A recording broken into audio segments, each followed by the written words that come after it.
जय हिंद। जितने भी क्राइम होते हैं वो दो तरह के क्राइम होते हैं।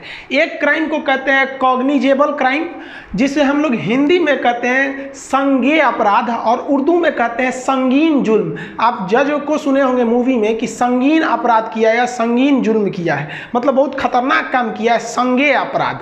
और एक होता है नॉन कॉग्निजेबल, इसे कहते हैं असंज्ञेय। देखिए यूपी दरोगा में जब भी पूछेगा तो असंज्ञेय शब्द देता है, असंगीन भी दे दे तो कंफ्यूज मत होइएगा। तो ये हो गया खतरनाक क्राइम और ये हो गया उतना खतरनाक क्राइम नहीं है। जैसे मान लीजिए कि आपका मोबाइल गायब हो गया, अब आप उस मोबाइल में आपका सिम कार्ड थी, उससे मिसयूज हो सकता था, या कुछ ऐसे डॉक्यूमेंट्स गायब हो गए जिसका आपको कुछ खास ज़रूरत भी नहीं है, मिल जाए तो अच्छा है, लेकिन ऐसा नहीं कि नहीं मिलेगा तो बहुत बड़ा लॉस हो जाएगा, लेकिन हाँ मिसयूज का खतरा ज़्यादा होता है। तो इस तरह के कुछ मामूली मैटर होते हैं। जैसे मान लीजिए आप किसी मकान में रहते हैं, मकान मालिक एकदम अच्छा मार के भगा दिया, बाद में कॉम्प्रोमाइज हो सकता है, तो ये असंगीन मामला है। बहुत कभी आदमी आवेश में आके तू मैं हो जाता है, कभी हम बोल दिए कभी आप बोल दिए, तो ये असंगीन होता है। तो ऐसे मामले को हम नॉन कॉग्निजेबल कहते हैं, और जो इसकी रिपोर्ट लिखाई जाती है उसे कहते हैं नॉन कॉग्निजेबल रिपोर्ट, जिसको हम लोग शॉर्टकट में NCR कहते हैं। समझ में आ गया?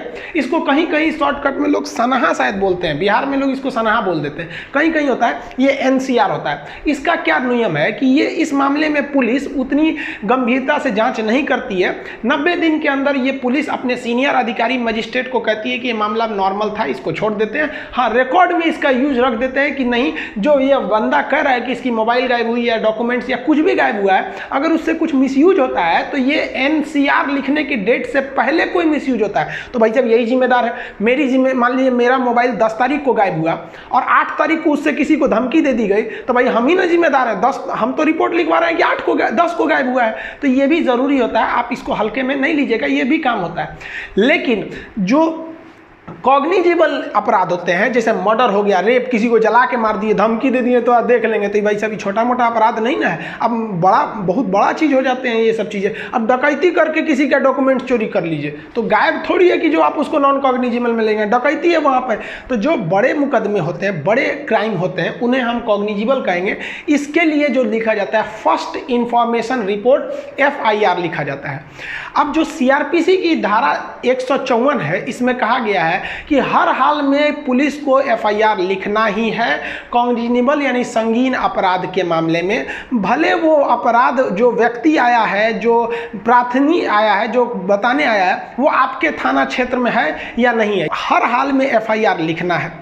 अब FIR जब लिखी जाती है तो ऐसा थोड़ी है कि आप पहला व्यक्ति हैं जिस पर FIR लिखा जाता है। एक सीरियल नंबर होता है FIR का, जिसे FIR नंबर कहा जाता है। वो आराम से देता है। जैसे मान लीजिए FIR नंबर हो गया 664/2020, तो मतलब 2020 में आपका 664वां नंबर मुकदमा था उस थाना में।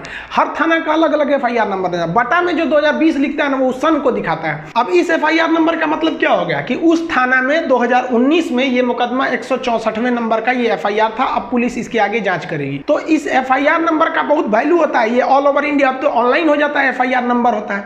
लेकिन एक होता है जीरो FIR मतलब उस FIR का कोई नंबर नहीं दिया जाता है।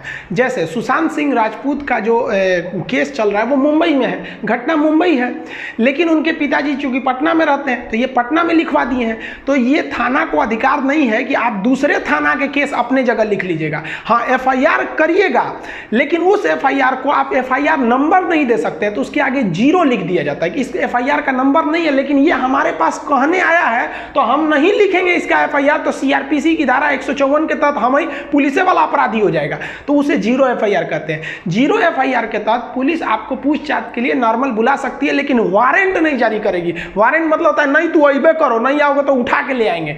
तो ये महाराष्ट्र, इसीलिए पटना की पुलिस महाराष्ट्र गई थी। तो जब कभी भी जो घटना होती है, अगर उस घटना स्थल से अलावे किसी दूसरे थाना क्षेत्र में लिखवा देते हैं तो वो हो जाता है आपका जीरो FIR। थाना क्षेत्र 10-15 किलोमीटर पे तो थाना बदल जाता है, इसमें उधर गए तो भी हो जाता है। ऐसी बहुत बार होता है कि जो आदमी क्रिमिनल होता है उसका उस थाना में वर्चस्व होता है, वो लोग लिखते ही नहीं है। एग्जाम्पल के तौर पर आसाराम बापू का जो घटना था बहुत पुराना, वो राजस्थान का मैटर था, लेकिन वो लड़की जब थाने में गई थी तो थाने वाला FIR ही नहीं लिखा, क्योंकि वो बहुत, आसाराम बापू करोड़ों के आदमी थे वो। तब वो लड़की मजबूर होकर अपने पिता के साथ दिल्ली आई, क्योंकि भाई आपका पहुंच राजस्थान में है, दिल्ली पुलिस को क्या मतलब है? दिल्ली पुलिस किसी की पैरवी थोड़ी सुनेगी, भाई हमको थोड़े ना जांच करना, 0 FIR लिखो फिर भेज दो वहाँ पर। 0 FIR लिखी, उसके बाद कोर्ट में चला गया मैटर, उसके आसाराम बापू कहाँ चले गए आपको भी पता है वहाँ पर। तो FIR जब लिख दिया जाता है तब पुलिस इन्वेस्टिगेशन करती है, ये इसकी वैल्यू ज़्यादा होती है और NCR की वैल्यू कम होती है।